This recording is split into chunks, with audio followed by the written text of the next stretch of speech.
¿Cómo estáis? ¿Bien? ¿Sí? Como bien veis, empezamos una nueva serie y para empezar os quiero pedir un favor. Si vuestro corazón es más artístico que el mío, que lo es, hablad conmigo, porque esto lo he hecho yo y la verdad es que está como raro, ¿vale? O sea que si queréis, si vuestras manos son más artísticas que yo soy majo, gracias, soy guapo, juego bien al fútbol, pero esto no se me da bien, ¿vale? O sea que cualquier cosa que tengáis en vuestro corazón, venir a hablar conmigo. Y yo no sé cómo estáis, pero estas semanas para mí han sido raras. Han sido bastante raras, han sido muy inciertas. Han sido unas semanas que parece que soy un adolescente, con días que estoy arriba y días que estoy abajo, días en los que confío plenamente en todo lo que está pasando, hay días que como humano pues me vengo un poco más abajo, ¿no? Y, y Dios también ha sido súper intencional, Dios ha sido muy pillo también, porque en los momentos en los que menos creía que lo necesitaba, y me recordaba, no es que me necesites o no, sino que yo estoy contigo siempre. Pero Dios ha sido muy intencional y haciendo la predicación de hoy, Dios me ha hablado mucho. Supongo que cuando tienes que compartir algo o cuando le vas a compartir a alguien en el trabajo, en la escuela, donde sea, Dios te capacita y Dios te habla a ti primero, ¿no? Y es lo que ha hecho Dios conmigo. Hoy Alex preguntaba si cómo venimos hoy. Yo vengo al 50%, la verdad. Yo vengo al 50%. Si tengo que poner estadística, vengo al 50%. Estoy muy confiado en Dios, pero estoy muy poco confiado en mis capacidades. Así que sea el plan de Dios, ¿no? Hoy empezamos una nueva serie que son las bienaventuranzas. ¿Alguien no ha escuchado nunca este término y que no me levante la mano? ¿Quién ha escuchado las bienaventuranzas? ¿Quién ha leído? ¿Quién ha escuchado hablar de las bienaventuranzas? Levantadme las manos. Bien, muy bien. Hay gente, gracias, María Ángeles. Vamos a empezar con esta serie hablando un poco de lo que viene siendo el Sermón del Monte, ¿vale? Durará más o menos 3 semanas y nos centraremos en las bienaventuranzas. El Sermón del Monte es como la primera predicación a una multitud que Jesús da, y la encontramos en Mateo 5, que están los Evangelios, que son los 4 libros que hablan sobre la vida de Jesús. Y antes de leerlo todo, que creo que está muy bien y que lo leamos todo, vamos a dejar este tiempo en manos de Dios. Hemos orado 7 veces, pero vamos a orar 8, ¿vale? Porque esto es un regalo que Dios nos da. Así que, Dios Padre, te damos gracias por tu presencia. Te damos gracias por tener un local donde poder sentir tu presencia, Señor. Ayúdanos a poder estar expectantes a lo que nos tienes preparado, Señor. Si tienes algo para nosotros, Señor, ayúdanos a abrir nuestro corazón y que todo lo que recibamos hoy no nos lo guardemos para nosotros, sino que lo llevemos hacia afuera. Padre, que esto que vamos a tratar hoy, que sea un bálsamo para nuestros corazones, Señor, y que tu presencia sea inundando cada uno de nuestros corazones, Señor, porque lo necesitamos, como el beber, Padre. Te amamos y te lo pedimos en el nombre de Jesús. Amén. Vamos a ir a Mateo 5, del 1 al 11, creo que lo tenéis en las pantallas. Si no los tenéis, lo podéis buscar, así practicáis, ¿no? Lo de ir buscando pasajes. ¿Alguien trae la Biblia en físico? ¿La Pilar? Bien, bueno, claro, pero es la de la iglesia, eso no vale. O sea, vamos a leer Mateo 5, del 1 al 11, ¿vale? Y dice así: viendo la multitud, subió al monte Jesús y sentándose, vinieron a él sus discípulos, y abriendo su boca les enseñaba diciendo: bienaventurados los pobres en espíritu, porque de ellos es el reino de los cielos. Bienaventurados los que lloran, porque ellos recibirán consolación. Bienaventurados los mansos, porque ellos recibirán la tierra por heredad. Bienaventurados los que tienen hambre y sed de justicia, porque ellos serán saciados. Bienaventurados los misericordiosos, porque ellos alcanzarán misericordia. Bienaventurados los de limpio corazón, porque ellos verán a Dios. Bienaventurados los pacificadores, porque ellos serán llamados hijos de Dios. Bienaventurados los que padecen persecución por causa de la justicia, porque de ellos es el reino de los cielos. Bienaventurados sois cuando por mi causa os vituperen y os persigan, y digan toda clase de mal contra vosotros mintiendo. Gozaos y alegraos, porque vuestro galardón es grande en los cielos, porque así persiguieron a los profetas que fueron antes de vosotros. Hoy vamos a tratar la primera parte, ¿vale? Las bienaventuranzas son 8 o 9 bienaventuranzas y hoy vamos a tratar los primeros los primeros 5 versículos, que son las primeras 3 bienaventuranzas. Y si vamos al griego, bienaventurados o benditos, si no sé si en vuestra versión pone benditos, se traduce como macarios. Yo no sé si habéis escuchado esta palabra, pero esta palabra se usa para describir a las personas que tienen el favor de Dios. Es decir, esas personas que están benditas, esas personas que tienen el favor de Dios, se llaman macarios. Hay un vídeo que Jorge me lo pasó, que es de un canal que no sé si habéis escuchado, que se llama The Bible Project. ¿Alguien ha visto algún vídeo de Bible Project? Alguno, a lo mejor y los más jóvenes sí que lo hemos tratado un poco más, porque es la Biblia explicada esquemáticamente, capítulo y por capítulo, libro por libro, y ellos en The Bible Project traducen bienaventurados también como qué buena vida tienen.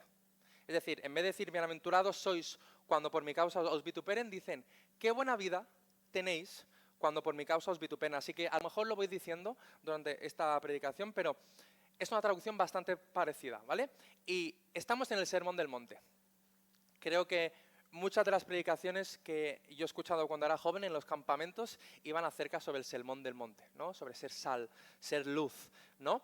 Pero si vamos a los 3 últimos versículos del capítulo 4 es cuando empieza un poquito el Sermón del Monte, ¿vale? Vamos a ir al capítulo 4, a los últimos 3 versículos, que son 23, 24, 25, que creo que también lo tenéis, no sé si lo tenéis.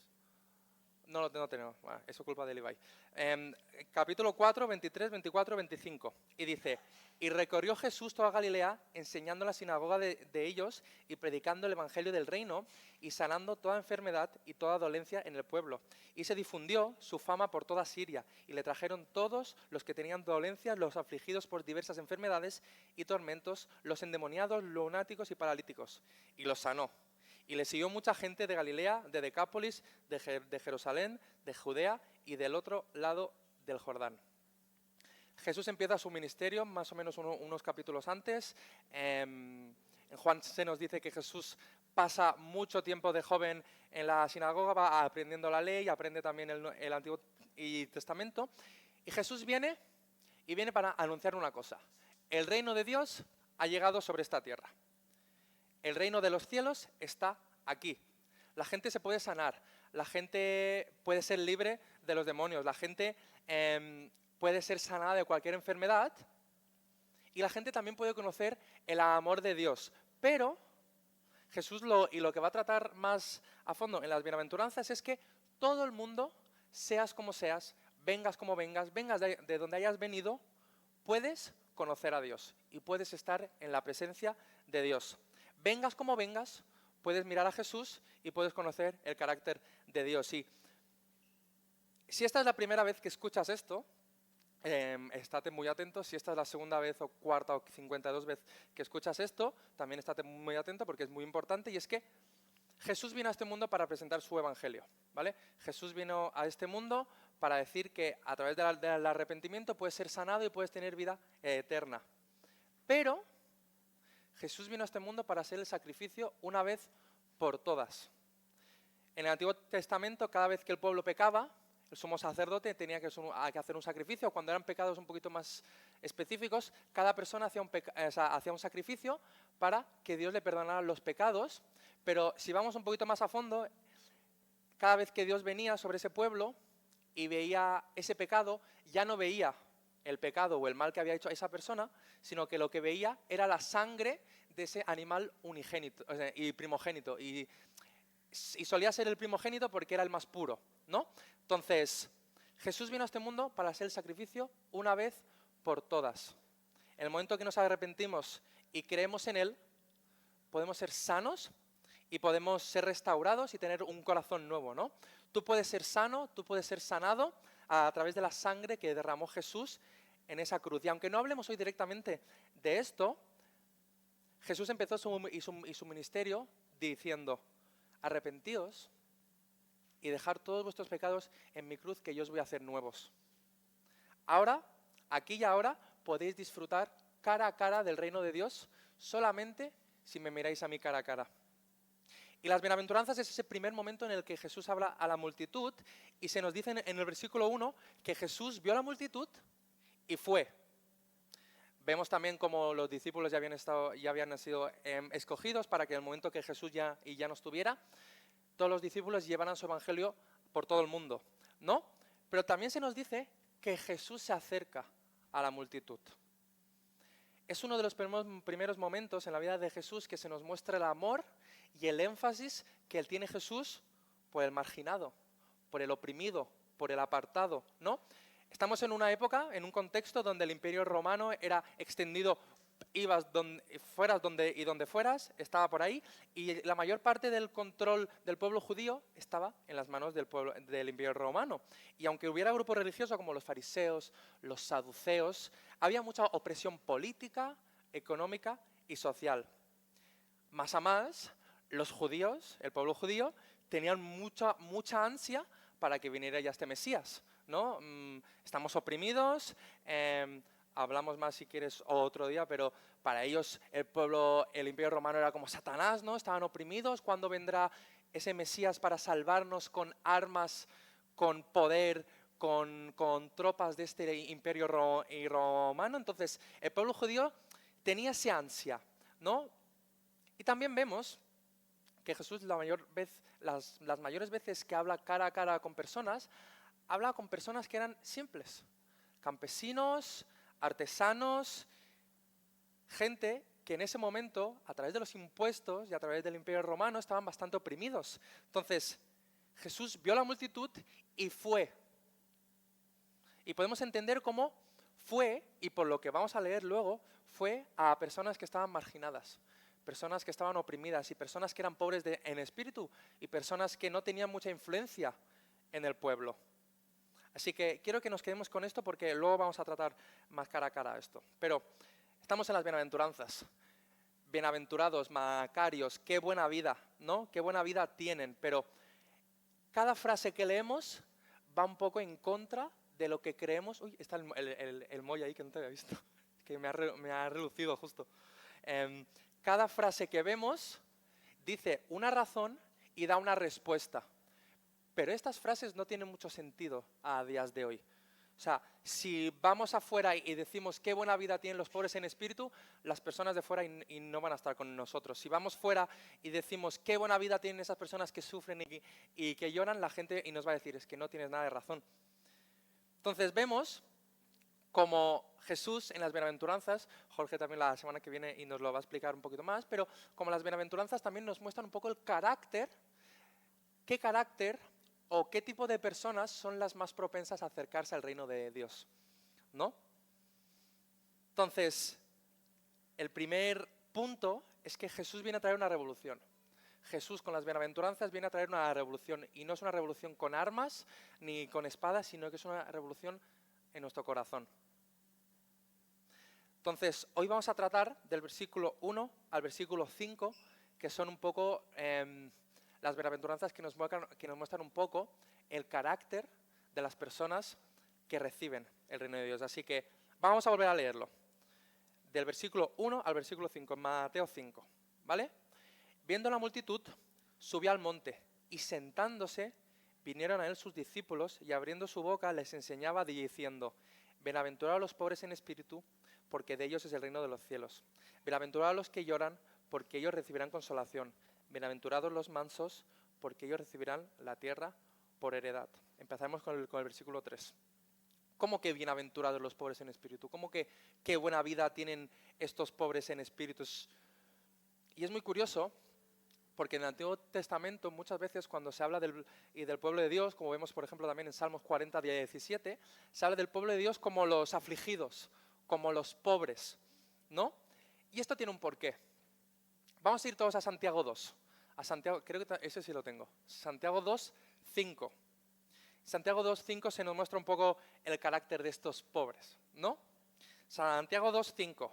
Escuchen, mis queridos hermanos, ¿no ha escogido Dios a los que son pobres según el mundo para que sean ricos en la fe y hereden el reino que prometió a quienes lo aman? Generalmente, las personas pobres en espíritu suelen tener más fe. Y esta palabra pobre en griego o en hebreo vamos un poquito más al hebreo, y se puede traducir también como humilde, como vemos en Proverbios 3:34, o como manso, como leeremos un poquito más, o Salmos 22, o incluso sumiso, como dice en Salmo 10. Y nos damos cuenta que estos 3 versículos, y más allá, este primer versículo es un estado mental. Toda la Escritura se rodea con esto. Cuando tú escuchas la palabra pobre, y no te vienen cosas buenas a la cabeza. Es decir, pobre es esa persona que le falta algo para ser completo, ¿no? Si decimos que, bueno, Joria es pobre jugando a fútbol, vamos a decir que no es completo jugando a fútbol, es decir, que le falta un poquito para llegar a ser eso. Bueno, o Joria es pobre y cocinando, le falta algo para cocinar bien, ¿no?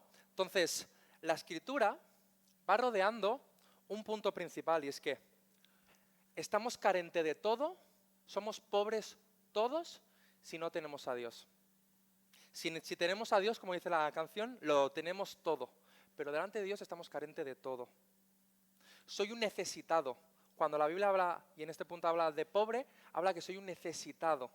¿Pero de qué? Soy un necesitado de algo más grande, y ese más grande es Dios. Soy un necesitado, pero con Dios ya no necesito nada. Este mundo nos muestra que tenemos que ser prósperos, que tenemos que luchar y que tenemos que derrocar a todo el mundo, y que tenemos que ser fuertes. Y Jesús nos dice, ¿tendréis buena vida? ¿Qué buena vida tenéis si sois humildes? ¿Qué buena vida tenéis si mostráis la necesidad de que me necesitáis? ¿Sabéis por qué tenéis buena vida? ¿Y sabréis por qué tenéis buena vida si mostráis que me necesitáis? Porque recibiréis en los reinos de los cielos. Y no solo lo vais a recibir, sino que los pobres en espíritu ya tienen el reino de Dios. Nuestro verdadero signo de pobreza, familia, en realidad es nuestro mayor signo de riqueza, que es Cristo. Sin tener nada y teniendo a Jesús ya lo tenemos todo.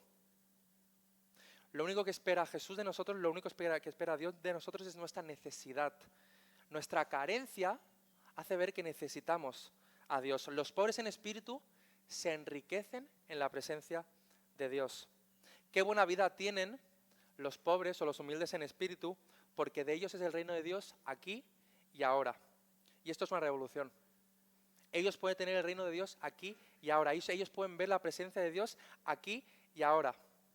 Y no recibiendo nada de lo que este mundo y nos pueda dar, porque son sucedáneos, son cosas que 5 segundos están bien, pero más a largo plazo y no llenan, sino recordando que mi corazón anhela disfrutar a Dios. Mi corazón anhela estar delante de la presencia de Dios. Entonces yo os pregunto, ¿sois pobres en espíritu? ¿Creéis que vuestra necesidad está en Jesús o llenáis vuestro corazón con más cosas que os llenan durante 5 segundos, pero luego os hace pedir más y más y más? Porque, y esto lo hablaremos un poquito más para adelante, todos sufrimos. Todos hemos tenido momentos en los que el dolor nos invade, ¿no? Pero Jesús sí nos pregunta, ¿vuestro corazón está lleno de mí? ¿Sois bienaventurados? ¿Tenéis buena vida? Dios no busca personas completas. Dios no busca poder. Dios busca personas que pueda llenar.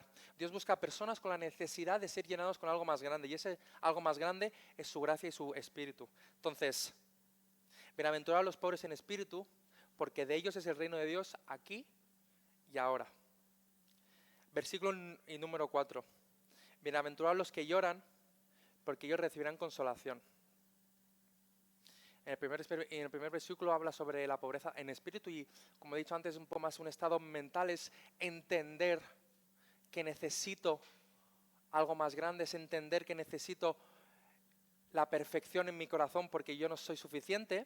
Y en este punto se complementa con el primero, bienaventurados, y los que lloran se complementa un poco con la pobreza y de espíritu. Y este estado que nos habla Jesús es algo más emocional. Qué buena vida tienen y los que lloran, qué buena vida tienen los que han sufrido y los que sufren, porque ellos recibirán consolación. Y volvemos a ver una oración que para este mundo no tiene nada de sentido, pero para Dios tiene mucho poder. Los que son humildes y los que son pobres en espíritu, los que sufren, son los que entienden la necesidad de Dios y son los que habitualmente exclaman, Dios, ¿por qué a mí? Dios, ayúdame. Y permitidme hablar por todos, ¿vale? Como he dicho antes, todos hemos tenido momentos de sufrimiento. Yo no sé si ahora estás pasando por uno de esos momentos, pero todos hemos tenido momentos en los que hemos llorado, todos hemos tenido momentos en los que hemos sufrido y con el tiempo, a lo mejor cuando eres joven pues no te das y te vas dando cuenta, pero todos hemos tenido momentos en los que digo, Dios, ¿por qué a mí? O Dios, es que no me entiendes. Pero ¿sabéis quién también sufrió todo esto? ¿Sabéis quién también sufrió dolor? ¿Quién también sufrió y desesperación? ¿Quién también sufrió ansiedad? Y Jesús mismo. Jesús mismo, y nos está diciendo, qué buena vida tenéis y los que lloráis, porque recibiréis consolación. Vamos a Isaías 53, 3 y 5. Creo que no lo tengo tampoco. No, es que es muy largo. Y para no hacerte trabajar, Ibai. Isaías 53, 3, 5 dice, despreciado y desechado entre los hombres, varón de dolores, experimentado en quebranto, y como que escondimos de él el rostro, fue menospreciado y no lo estimamos. Ciertamente llevó él nuestras enfermedades y sufrió nuestros dolores, y nosotros le tuvimos por azotado, por herido de Dios y abatido, mas él herido fue por nuestras rebeliones, molido por nuestros pecados. El castigo de nuestra paz fue sobre él, y por su llaga fuimos nosotros y curados. Wow. Lucas 22, 44 dice, y estando en agonía el mismo Jesús oraba más intensamente, y era su sudor como grandes gotas de sangre que caían hasta tierra. Qué buena vida tienen. Bienaventurados son los que lloran porque ellos recibirán consolación, pero Jesús está yendo un poco más allá y nos está diciendo, familia, en este mundo tenéis, tendréis y tuvisteis aflicción, lloraréis. En el versículo 10 y 11 se dice que os van a perseguir, os van a hacer daño, pero tranquilos, que recibiréis consolación. No solo en el cielo, no solo cuando estemos toda la eternidad alabando a Dios, sino aquí en la tierra recibiremos consolación. Te aseguro que tu llanto, te aseguro que tu dolor, te aseguro que tu desesperación más profunda, Dios la está viendo. Y Él dice, tranquilo, tranquila, que recibirás consolación, porque Dios entiende y ha entendido tu dolor y promete que no será en vano. Él dice que podemos disfrutar de Jesús aquí en la tierra y toda la eternidad. Qué buena vida tienen los que lloran, qué buena vida tienen los humildes en espíritu, porque Dios ha visto su dolor y Dios los ha abrazado y reciben una consolación aquí y en la eternidad. Todo lo que has pasado, todas las lágrimas que vas a derramar, todas las lágrimas que has derramado, todo el dolor que has sufrido, Jesús lo ha sufrido también, pero Jesús ahora mismo lo sufre contigo, pero y también tiene mucho poder. Todo el dolor, todas las lágrimas, todo lo que estás pasando, Jesús ha muerto por ellas y puedes tener libertad en el nombre de Jesús. Claramente puedo hablar desde aquí, decir que recibimos consolación, y muchas veces somos muy fríos, ¿no? Y decimos aquí y arriba, Dios nos va a sanar a todos y ya está. Es un punto y final, ¿no? Pero si os pregunto a cada uno de vosotros, seguro que me diréis cosas que estáis pasando, que habéis pasado, que no fueron del día para la mañana. Cosas que tuvieron un proceso, cosas que fue dolor constante cada día, cosas que llorasteis, pero aún eso Jesús murió por ellas y te acompaña en el proceso. Y volvemos a ver un distintivo de la revolución que trae Jesús, porque el reino de Dios está llegando, puedes estar delante de la presencia de Dios. Y este reino llega a las personas más inesperadas, a los pobres en espíritu, a los que lloran. Y ahora vamos a leer a los que son mansos. Y nos vamos dando cuenta que Jesús no está buscando a gente llena. Jesús no está buscando a gente con poder. Y Jesús no está buscando a gente que ya esté completa. Jesús está buscando tu corazón. Jesús está buscando a las personas que le necesitan. Y vamos a pasar al versículo 5, que dice, bienaventurados los mansos, porque ellos recibirán la tierra por heredad. Manso en griego se traduce como praus, ¿vale? Que también se puede decir que también es humilde, o se habla y bastantes veces cuando se habla de Jesús o en el Antiguo Testamento, y también se habla como insignificante. Jesús está diciendo, bienaventurados son los mansos, los insignificantes, los humildes, porque ellos recibirán la tierra por heredad. Yo cuando tenía 16 años, más o menos, fue cuando conocí al Señor. Le fui a mi líder, que muchos de nosotros, al Uriol, le fui al Uriol, a un líder mío que yo tenía y le dije, oye, Uriol, he estado leyendo estos días y que me topo siempre con lo mismo. Y yo era muy sincero, y como ahora, le dije, ¿por qué Dios busca a los pringaos? ¿Por qué no va directamente a los líderes? ¿Por qué no va directamente a los que tienen poder?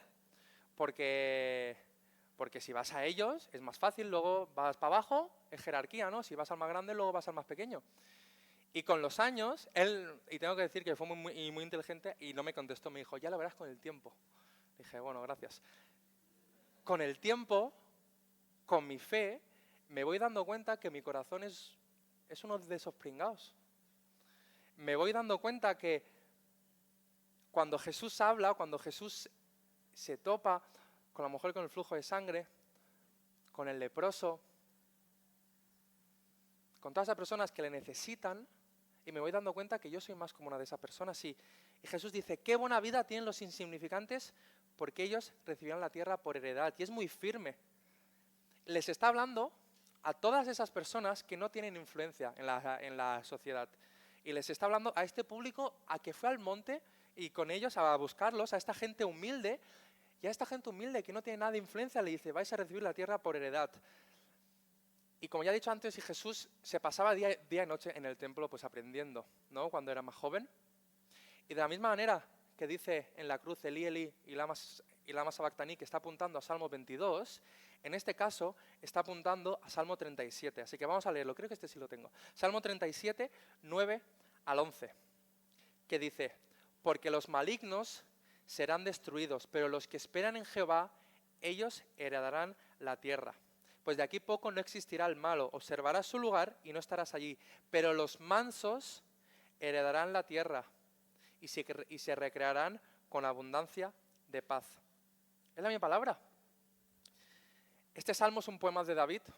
David, como ya hemos leído y trabajado estas últimas semanas, era muy intenso, tanto para lo bueno como para lo malo, era bastante rayado. Pero este poema de David es el mismo que está recitando Jesús aquí. Y dice, el plan de Dios es ensalzar a los que son menos. El plan de Dios es a ese pobre de espíritu, al que llora, al que es como tú y yo, a los apartados, estos heredarán la tierra, estos podrán estar toda la eternidad juntamente conmigo. Y nos lleva también al jardín del Edén, ¿no? A ese plan inicial, pero la mansedumbre, ser manso, va bastante en contra del orgullo. Y bueno, ese es el primer pecado, ¿no?